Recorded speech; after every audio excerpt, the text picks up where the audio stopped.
Welcome to Refined Resilience. I'm your host, Carrie Hill, and on this podcast, we highlight the small moments that shape our journey toward greatness and remind us that resilience isn't linear.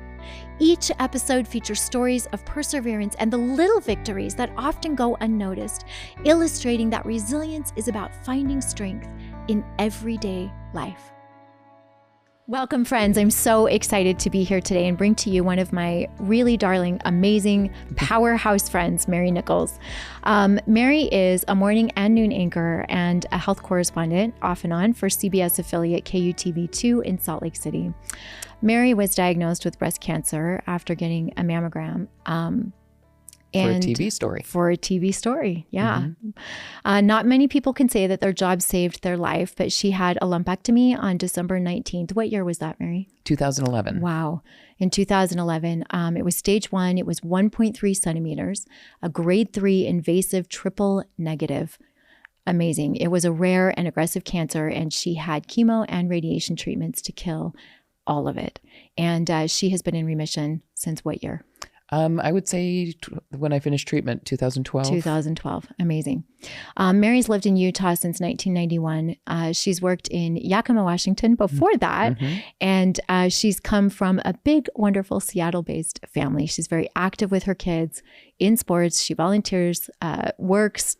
She does everything, politics, society, social issues. She's everywhere.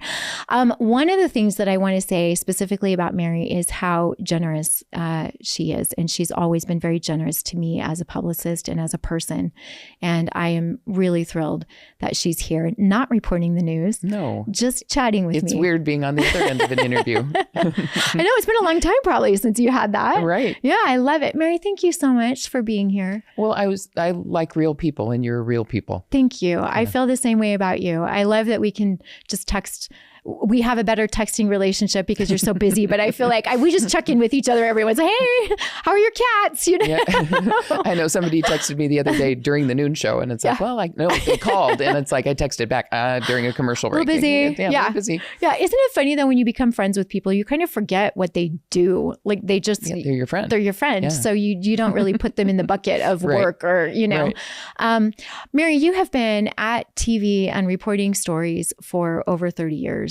Here in Utah, which is a legacy to be so proud of. Well, it was funny because I signed a 2-year contract. Amazing. I mean, we had been married 6 months when we moved here, and I was working in Yakima. I had to shoot my own stuff, edit, roll my own teleprompter, everything. It was awesome. It was the best job in the world, and the best experience. Yeah. But I had a top 50 out, and Salt Lake City offered me weekend anchor position. And this was one of the cities we had crossed off the list. Right. It's like, why would we want to go to Salt Lake? There? We're not Mormon. We don't ski. Why would we want to be there? Mm-hmm. And we had 2-year contract and we're out. Yeah. 34 years ago. 34 years ago. What kept you here? What made you stay? The job. Yeah. It really did. I mean, I just kept being happier and happier. And they kept promoting me and making things work. Yeah. And it's a great place to raise our kids. And it's just been fantastic. And the people at Channel 2 are fantastic. I will second that. I believe that too. It's one of my favorite places to bring new stories and new clients to. I'm always like, I want to introduce you to my KUTV2 family. So, Mary, you entered in this industry at a interesting time. We're, coming out of the 80s, like 1991-ish, right? So we're coming out of the 80s and this really great, bigger, better, everything is accessible. And if you can dream it, you can do it kind of, attitude in society. And for you, being here in Salt Lake, I'm sure that you have seen so many iterations of women in this profession and also taking more leadership positions, more ownership of things that are happening in Utah and beyond. So what has your experience been like observing the iterations of women, if you will, in the state of Utah to where we are now? I feel like I'm in it, so maybe not as much of an observer. Yeah, true. You are. Yeah. We've had 2 women anchors. Right. And I don't know if that happened before in Utah, but that was years ago. Mm-hmm. And we always had 2 male anchors before. And then it was like weird to have a woman. Michelle King was anchoring when I first started at Channel 2. And I don't know, why not? Yeah. I just think we work just as hard, if not harder. Right. And for that place. Yeah. And respect. Did you ever feel like you didn't have it, Mary, when you came into the industry? There have been some people who treat you a little differently, but not really. Yeah. I mean, but I always felt like I had to prove it. Yeah. Yeah. I'll just show you. Right. That I can do it. Yeah. Don't tell me no. I'll figure it out. Yeah. I feel like sometimes we come in as women with a little chip on our shoulder that we do have to prove it. Right. And we're super qualified and we're super skilled.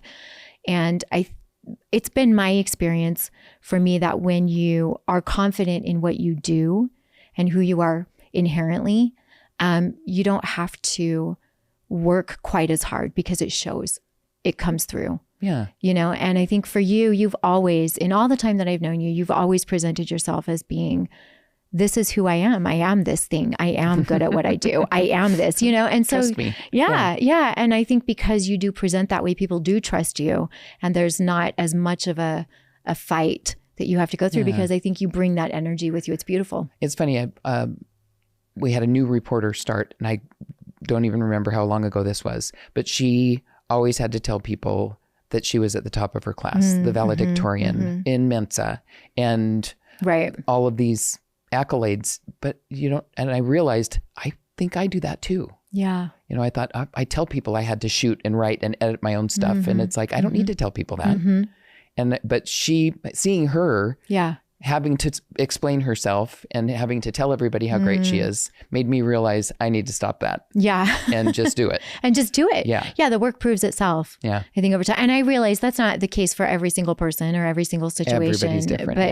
But I think for me in working with you and in observing you, I feel, I always feel safe, and I feel like I can trust you with whatever it is that I'm bringing to you. And I think when you have that kind of working environment with your company, people feel like they can trust you and your brand together. And it's funny because I think one of the hardest things for people to do is to come into a studio and be on live TV. Right. And it's the lights, the camera, the people saying, hey, count to 10. Right. And all of that is so hard. It's my job to make you comfortable. Right. And tell me what you know. Yeah. I'm not going to ask you questions about something you don't know. And if I do, you should be comfortable enough to say, oh, I don't know. I don't want to talk about that. Yeah. I wanted to talk about this, and I'm okay with that. Right. Yeah. Yeah. I appreciate that. Well, and you do so much social work. You've been through so many things in your life, and you've seen, with age comes wisdom. I mean, it's a cliche statement, but it's true. It's a true statement, with age comes wisdom. And I think I've seen you in so many different spaces, especially related to child abuse, to child issues, to nonprofits. I think, you are in a space where you have the ability to showcase really amazing work that's happening and some incredibly resilient stories. And you yourself have been a resilient story, right? Throughout your process. And so we mentioned in your bio that you struggled with breast cancer. And I know this is not like a story that we want to talk about all the time over and over again, but it speaks to who you are, that you made that journey public for people. And so I'd love to know for you, Mary, in that struggle, what was I didn't struggle. I kicked its butt. Well, there you go. I stay corrected. When you kicked cancer's butt. What was it for you that really got you through that process, I guess, internally? Like, where was the resilience meter for you? How did you go through that? I didn't realize it till later. Yeah. But while going through it, when you get that first diagnosis, it's horrible. But to turn it into a story was really uncomfortable. Yeah. It's the most uncomfortable thing I've ever done. I don't want to be the story. Yeah. I got into this business to tell other people's stories. So to have it be about me was like, ugh. I even had a different person voice the first story because I didn't want to talk about me. I helped write it, and I did the interviews, and it was just really awkward and uncomfortable and stressful. Yeah. And the debut of the story when we revealed the diagnosis was really hard. And somebody had edited it differently, and then I realized, well, it was actually better. But I was doing it safe for me. Right. And they put in some sound bites of people crying, and it was more powerful of a story. But I realized years later that doing stories on it and covering my surgery and talking about it and how the tumor was removed, and they slice it to look and see if they got clean borders. And then the chemo process and shopping for a wig and turning them all into stories shows Cancer 101. And everybody knows somebody who's going through it. It's like, oh, that's what my aunt went through. Or that's why my mom couldn't eat this when she was going through chemo. Or, chemo kills fast-growing cells. Cancer is a fast-growing cell. Right. So it kills your stomach lining. It kills your hair follicles. It kills the taste buds in your mouth because those are fast-growing cells. Right. Right. And that's why you're nauseous. That's why you lose your hair. And just tried to make it make sense to people. But years down the road, I realized I was doing a story on someone else. That's my defense mechanism. Yeah. That's what got me through it.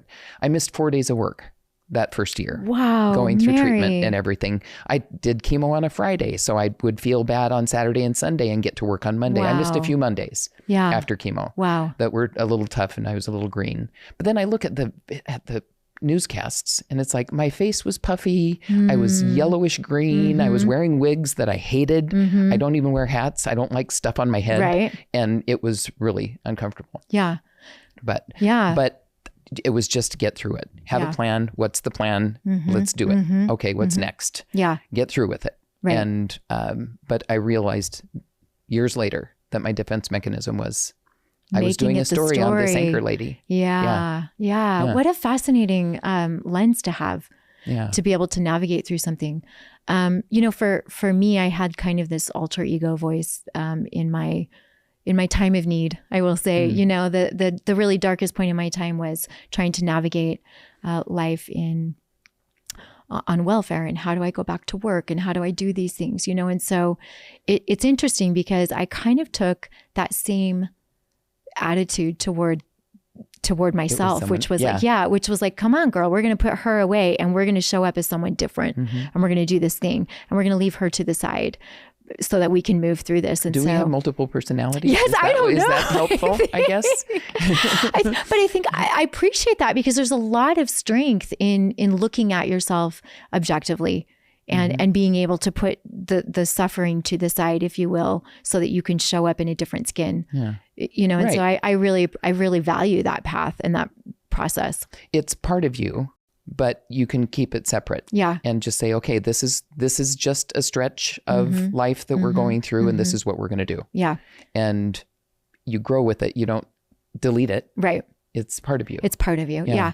How has that story or that experience for you, Mary, really become a part of you? How has that made you more empathetic toward other people, or, made you a better advocate, or, it's kind of funny because I was involved in Image Reborn Foundation does retreats for breast cancer survivors. And I did 2 of their fundraisers before I had breast cancer. Wow. I want to help people. And what's weird is being an anchor, I can show up and MC an event and people think I've been working. And it's like, I was here for 2.5 hours, 3 hours. That's you guys have been working your tails off for months setting this whole thing up. No, I just showed up. Yeah. It's like, I don't think it's that much work. It's hard for other people to get up and stand in front of a group and talk. But if I can do that little bit and help someone, then great.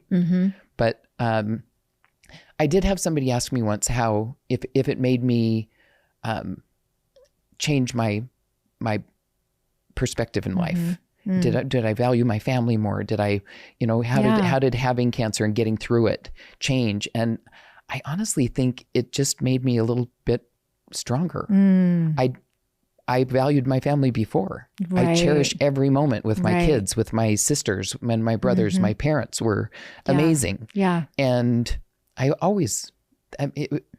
family was always more important than work. And I had some people say, well, did you realize, work is not as important? It's like, it's important. Right. But it doesn't define me. Define you. Yeah. So it just made the authentic you even more authentic. I hope so. Yeah. Yeah. But I always said, I don't want to be the breast cancer lady, right? The anchor, and make it all about breast cancer. Early detection. Yes. I did a story after my mom passed away of colon cancer 30 years ago. Wow. I was in Salt Lake when she died. and she missed a colon cancer screening, and it had already come back and ruptured through. They said if she would have gotten her 5-year colonoscopy, they would have caught it. It would have been a polyp. Wow. And she ended up dying while she was serving in the legislature after raising 9 kids. Wow. So I kind of learned from a badass. Yeah, your mom's she is a badass. That's true. I know. And on the topic of your mom, Mary, I mentioned child abuse earlier, that's an area that I know you have some passion around addressing and shining a light on for people to get involved in prevention. We had a conversation one time early morning before a segment about your mom's work in this space, and that she was a foster mom as well, and that this was a passion that she had. She ran a youth service center. She founded a youth service center that did pregnancy counseling, drug counseling, and some foster kids that came through, teenage kids. Like now they have the Wednesday's Child, and these were the kids who were really tough to place. And every once in a while we would end up with 1 or 2 at our house. Because like the oldest 5 had left the house and there were only 4 of us left. Right. I'm the 8th of 9 kids. 9. That's just crazy. So we're used to having a full house. But we saw it as these kids needed to see, not mom was doing a charity thing, but they needed to learn that families fight. Right. And you still love each other. And that we can argue and not hate someone. And we wanted, I don't think we knew this as kids, but I think mom always said, I want them to see how you guys get along. And a respect for each other and for the house and for your parents. It didn't always work. It didn't always take. But that was the purpose of your family in those moments. Yes. Yeah. And I love that she brought purpose into it too. Right. What a beautiful thing for you. So along those same lines, Mary, for you, have you always, let me ask this a different way. Purpose is hard to find sometimes. It takes a lot of effort, I think, when we talk about being purpose-driven, which you are, but you have to know what that purpose is. And so, the pathway to getting there can be varied. For you, how did you step into your full purpose in life? And what is that for you? I don't know what my purpose is. Yeah. No, I think I look at my mom and dad. Yeah. And my dad was a telephone man. Right. Didn't make much money. He worked hard. Mom started working when the youngest 2 of us were in elementary school, but then she took over the world. Right. But mom would come home and say, "Hey, Dad's working a lot of overtime this week. Let's get dinner started." Or someone go mow the lawn, and Dad would come home and say, "Oh, mom's working late. Let's get dinner started. Let's clean the kitchen. Make sure everything looks really good by the time she gets home." And they took care of each other. And my dad ended up living to almost 97. Wow. And he was the kind of guy that, I'm gonna cry, made people feel good. He was just kind and wonderful. And I want to be like that. I want to be like that. That's my purpose, to make people feel good. And you do that, Mary. It's funny because like on our morning team, it's like these people work overnight. Our producers come in at 10 or 11 at night and work the last hours, that they're in my ear on the air. And I'm a team player. I mean, I was a joke that I was born on a team with 9 kids, but we all played sports, and you all learn how to help each other do better. And I want to help these people get better. Yeah. And I want to put on a good product. I mean, that's the goal for the job, but that's the same with family. I want to have a good family, good people. Well, I love that you shared that with me. Thank you. I feel very similar about my dad. And I'm getting to that stage in life where I get emotional every time. I think about my dad, who is still alive. And I know how precious those moments are, and they're fleeting. Mary, you are, I would dare to say, fulfilling your purpose. You are a kind human. Good. And you show up for people and shine lights on people every single day and what they're doing. And I really appreciate that is your mission, and that you are embodying that on a regular basis. What a beautiful thing to be able to sit in. And I think when we talk about resilience, we really learn who we are when we go through the challenges. Yeah. It's the most beautiful, frustrating thing in the world. When I was bald and looked like Voldemort with no eyelashes and no eyebrows and I had a pity party every once in a while, just with my husband. Right. I didn't want the kids to see me cry. And I thought, my sisters don't even know that I'm bald and I feel horrible. Right. And they surprised me for my birthday at the end of treatment. Awesome. And all 5 of sisters showed up at my house. And I had no idea they were coming. Wow. But at times, I need someone like my husband to say, look from their perspective. It's like when I'm saying, hey, we need to do this, do they take it like I'm saying, you need to do this? Right. Or you're wrong. You're doing it wrong. You need to do it my way. So I need to look, I'm a team player and I want the team to win. I'm going to say, hey, I'm going to sit out because you're a better hitter than I am. Right. Or try to make the team work. And any new person that comes on, find their strength and make them shine. They're part of the team. And I heard somebody say, you can't win with an army if you're cutting their legs off. Yeah. And I want my army to be strong. Yeah. And everybody around me. So I want to make them better. I value that because that's exactly how I like to play. I'm very collaborative. I want everyone to win. Whatever it is that I'm doing, I want someone else to shine too at the same time. And so I really appreciate that. And I think for you, what a beautiful thing that you were so vulnerable during that period of time, Mary, and that you were maybe without realizing that you were being vulnerable, you were just being strong through it, but to really open yourself up to the one of the deepest challenges that you would go through in your life, and make it so accessible to people. I think you grow in those moments. There's no way that you can't do that and grow as a human. And so, coming out of that and wanting everybody else to stand on your shoulders and let me help you and let's build together. What a beautiful outcome of a really difficult time in your life. And so I really love that for you. What is your definition of resilience, Mary, for you? I don't know.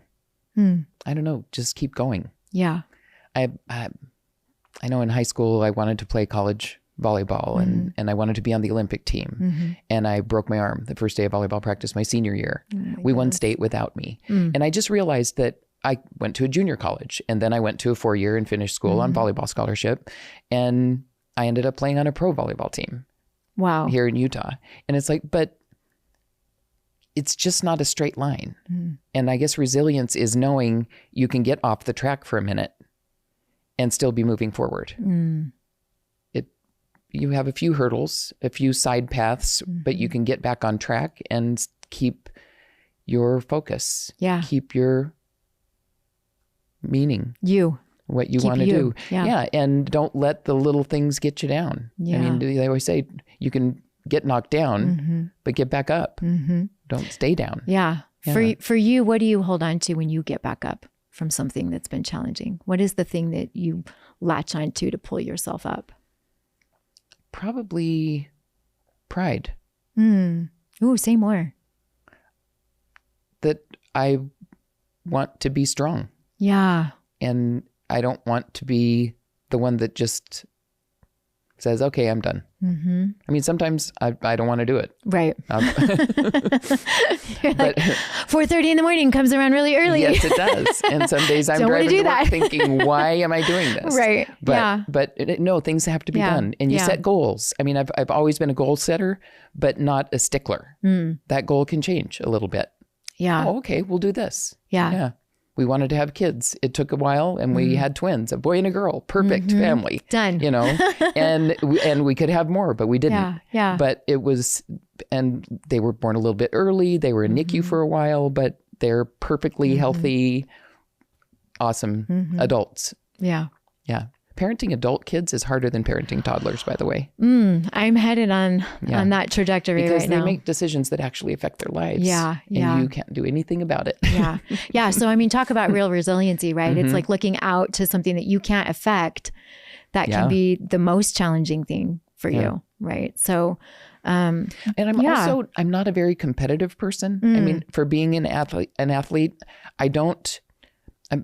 like you said, you can't compete with me. Right. Because I want you to win. Because I want you to win. Totally. I want us both to win. Yes. Yeah. Yeah. But I don't feel that competition. Like I have worked with Ron Bird on the morning show for 28 years. Yeah. And I think sometimes he competes with me, but I don't compete with him. Right. So it's kind of, don't worry about it. Yeah. Don't compete. I want you to be great. Right. Because the better you are, the better I am. Right. And the better the team is. Yeah. So that's kind of a purpose for me, is to let the whole team win. I love that. And that pride, the pride in we're doing the best job we can. Yes. And some people are learning and we're making mistakes, but we're learning from those mistakes and we're doing a good job. Yeah. Yeah. Yeah. Which really does come from, I think, that internal, there is like this natural positivity in some people that are just inherently team players.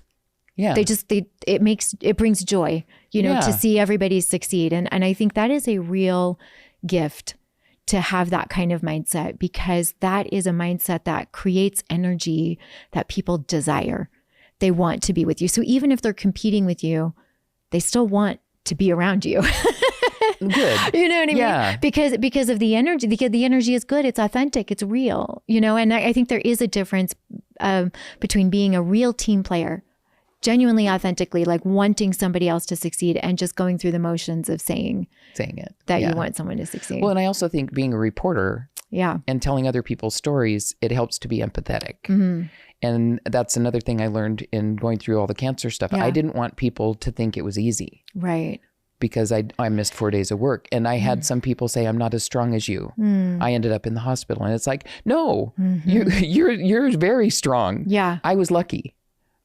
Every cancer's different. Every treatment's different. Every body's response to different medications. Everybody's different. And this was my chemo buddy. She's like, oh, I'm not as strong as you, Mary. I ended up in the hospital and needing to be on an IV because I couldn't keep any food down. Yeah. And I'm like, oh my gosh. Right. No, you're not weak. Yeah. Yeah. Chemo sucks. Yeah. And it kills, it's collateral damage. I did the last story I did in my cancer series was interviewing my oncologist while I was getting my last round of chemo. Wow. And I said, well, is chemo like storming a city and blowing a city up to catch two bad guys? And he said, yeah, collateral damage. Yeah. It's killing good cells while it's killing the bad cells, but it's working. When my hair started falling out, I cheered. I didn't think it was working because I felt okay. Yeah. But then my hair started falling out and it's like, yes, go chemo. I love that you're so like in that positive fighting mindset too. Like, I'm a champion. I did this. I beat it, Let's go. Me personally. And I think you can feel that way, Mary. You're really good about conveying that without minimizing somebody else's experience. And that's what I wanted. The empathy comes from telling other people, no, it sucks. Right. It's bad. And everybody's different. Yeah. And just because I did have somebody before I even went through chemo, they said, you're never going to be able to eat chicken again. You will never want meat. Don't eat miso soup. You'll never want to have miso soup again. And I'm like, I never had miso soup. Why would I? But no problem. And it's like, I wanted to prove them wrong. Yeah. Yeah. And it's like, don't tell me what's going to happen to my body. Right. I don't know. Right. Nobody knows. Yeah. And don't expect something. Take it and keep going. Yeah. Don't cut me off before the experience happens. Yeah. Right. Yeah. Yeah. And not to take anything away from your experience. Right. This is what happened to you. Right. But you're you. But I'm my own story. Yeah. Yeah. No, I think we'll see what happens. And we'll see. Yeah. And I think that's so important to your definition of resilience too, which is we don't know the ending. We get so caught up in the story itself and what we're going through in the moment. And we forget that tomorrow's different, right? And the next day is different, and that the story is not over. For you, Mary, I know that you've spoken on stages, you speak to women, you are actively engaged in a lot of things, as you mentioned before. You show up and you are there for 3 hours, but you also have a lot of passion in that empathy, in helping people understand, to give themselves grace for what they do. And I'm curious to know, in your own life, how have you given yourself grace as a mom, as a professional? How do you show up and say, tomorrow's different. It's going to be fine. And how do you love yourself in the moments where you feel like you're not doing something well? I'm very self-conscious about, like we have new lighting and cameras and tight shots. And as I grow older, I'm trying to age gracefully, but I'm not. And I'm very self-conscious about can you guys please widen my shots? I want them like from the waist up if possible. But on a 65-inch TV, I don't look good. You can see eyelash glue and it's not flattering. And I try to get them to help me. But being self-conscious, and I got to get over that. But there are some mornings where I look and go, oh my gosh, why do they let me be on TV? And because I'm a storyteller and I'm a journalist. Right. And people trust me. Yes. And it's what I do. Yeah. But in my personal life, I'm just happy when I get to see my kids. I know some people stay later after work on their own time, just visiting. And it's like, I want to get home to my husband and I enjoy time with him. Yeah. And it's funny because we've had financial planners saying, well, what do you want to do when you retire? I don't know. Right. Is there anything else to do? Happy. I love it's this. It's not like I reached this time and then I'm done. Yeah. I've reached that goal and then I can just go lay on a beach. Yeah. Well, that doesn't sound bad. Yeah. But I still have stuff to do. Right. And that keeps me going. Yeah. I love that. Well, and I think you are, you are a beautiful woman.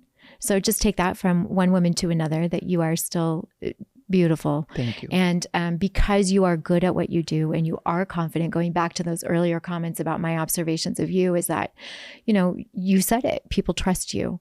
And I think when you have that trust from other people and you've built a relationship where people feel confident about who you are, it's easier to forge forward. It's easier to move forward because you've built a support network. I mean, Mary, you have the entire state of Utah cheering you on. Yeah, I hope. All the time. That's a lot of trust to build over 30 some odd years. Right. And so, when you go through something challenging and you document it like you did, or you're allowing somebody else on your set to document their story, I think there is an enormous amount of relationship connection happening, not only for the people that you're on set with, but also for the viewers. Yeah. And bringing that back full circle to you and your story, vulnerability is a tool of resilience. Yeah. When you put yourself in a relationship connection space, you create community. Yeah. And you can be more resilient with your community. Well, have you felt that? I think so. Mm-hmm. Yeah. Because you build a bigger community. And there's sometimes when I'll run into somebody and it's like, I don't remember how I know. But then when they say who they are, it's like I can spell their name. Right. And I remember. Right. But there is a connection. Yeah. Definitely a connection. And the empathy. Yeah. I think it helps to have been through a lot. Mm-hmm. I know you went through a lot. My husband ran a business and we lost a lot of money. Yeah. And that's partly why I'm not retiring. We're still paying bills and working. But you're still doing it. That's the beautiful thing. And I enjoy it. Right. And so, why not? Yeah. You're still fighting. You're still in it. And you're doing the thing that you love. And I love that comes back to your purpose of like kindness and showing up for people authentically and being in that space to cheer everybody on. Yeah. What a beautiful purpose. Well, and I hate calling in sick. Right. And being a burden on the people that I like at work. Right. Who are, oh crap, what do we do now? We got to shuffle, we got to make changes, and it's like extra work for people. I don't want to do that. Right. I want them to have a good day. Yeah. Yeah. Yeah. So. Well, and that speaks to integrity. And I think there's a lot of, we can talk about integrity in a lot of different levels regarding resilience. I think integrity and honesty go hand in hand. And when you are honest with yourself and you're honest with other people about who you are, then the label that we give you is that you're an integrous person. Okay. Right. In my mind. Yeah. And I think when you think about integrity in journalism and in storytelling, and really not what's the word I'm looking for? Not messing up the story, not reading your own tonality into someone's story, right? But letting them tell it the way that it is for them is a beautiful thing. I think a lot of journalists today want that, But I think we've also been curated to put meaning, our own meaning, into that story. Well, and when we tell it, that's been a huge challenge. Yeah. Recently with social media, and when I've been trying to track back to when it was, and I'm thinking it might have been like Rush Limbaugh on the radio, because he came across as a newsman, but he wasn't. He was a commentator. He wasn't a journalist. Yeah. He had an agenda. He had some opinions and some thoughts. Yeah. You can show those opinions on the op-ed page in the newspaper, but not in a news article.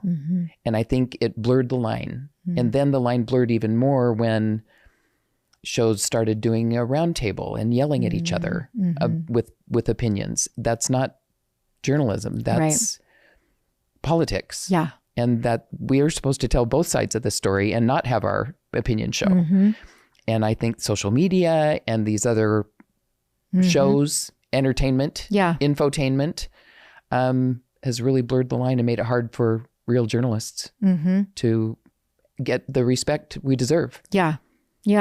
Well, and so I appreciate that, you shining a light on that, because I think, again, 30 years of journalism has shown a lot of iterations of what journalism means and what it is. And so this question is really directed toward that, Mary, but like for the journalism industry itself, for the news industry itself, how is the news industry going to become resilient in the dynamic that we've created now, politically, socially, with so many facts blurring with fiction and so many narratives crossing over, and the people don't really know what to trust when they hear somebody share a story. So how do you think your industry is going to rise above? I wish people could be aware that if there's an agenda, you're not a journalist. If you're telling both sides of the story without your opinion, you're a journalist. You have to be fair. There are sometimes we'll do a story and the people won't comment. We have to say that. We reached out to find out hear their side of the story, and they said no comment. But we have to do that. We have to be accountable for both sides of a story, for all sides of a story. But there are some networks that started up not with journalism, with opinions. But people believe it because they trust them, but they're not journalists. So not abusing that trust is like high on the integrity meter in my mind. but also following influencers, and the new media. It's like, well, that's still not a journalist. You're an influencer. You're being paid to do stuff. You're making money off of having an opinion and telling people things that may or may not be true. And I mean, I was in public health. I've been the Check Your Health spokesperson for 30 years at Channel 2. And I did wear seatbelts, wear a helmet, get your vaccinations. Get your screenings, your cancer screenings. Those are all public health issues. Why all of a sudden are we not trusting what the public health people say? Are they making money? No. Are they trying to kill people? No. They're trying to save lives. They're trying to help people live longer and healthier. And all of a sudden we don't trust them anymore. And I don't get it. I just don't get it. Yeah, I think it's going to be an interesting resilience journey for really integrous journalists and editors to really stay, for me, resilience is standing up in the face of pain, standing up and leaning into whatever that, that struggle is. And I think that's a hard place for editors and journalists to stand up against consistently over and over when the opinion voices are so big. Well, and I think right now we have to make money. And we can sell commercials. We don't even see the commercials. So we're not influenced by that, but we're doing our job. But we have to change things a little bit. You can get news headlines on social media.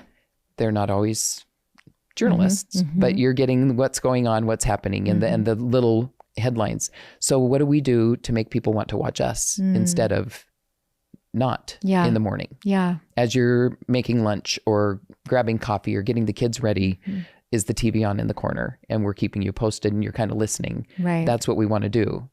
We don't want to compete with Twitter or whatever, but we want to do something a little different. And I think that's part of the resilience is we have to change. We have to morph our product so people want to watch. Yeah.